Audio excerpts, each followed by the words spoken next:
This weekend sees Tottenham take on league leaders Chelsea. It will be the first time that Spurs manager Andre Villas-Boas has come face to face with the Blues since he was sacked by them last March. Goal.com correspondent Wayne Veysey looks at AVB's impact since joining Spurs and what lessons he's learnt from his time at Chelsea.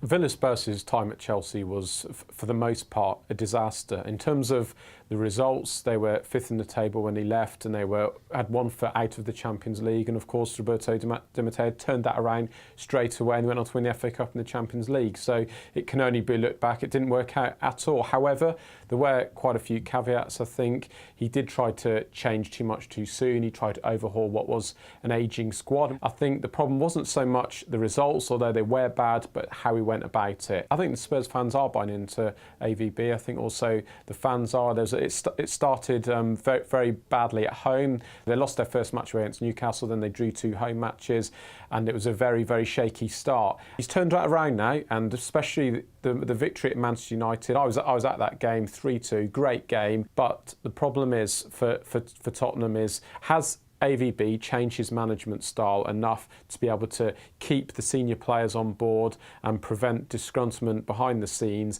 and communicate better with top players. The results have been very, very good in the last month. There's a playing style. He's well organised. He's tactically very good.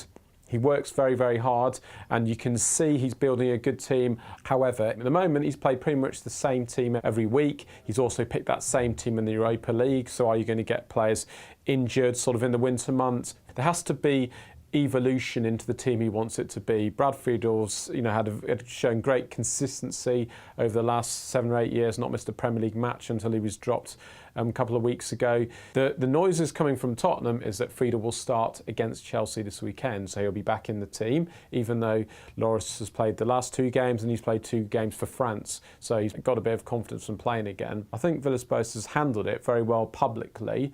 Behind the scenes, we don't know. This is always his problem. Is Lloris getting upset? Is he being told, look, you're going to be the man, you will take over as number 1 sooner rather than later? He can't have been in a situation where he's got 2 unhappy keepers. I think the training is completely different to what it was under Harry Redknapp.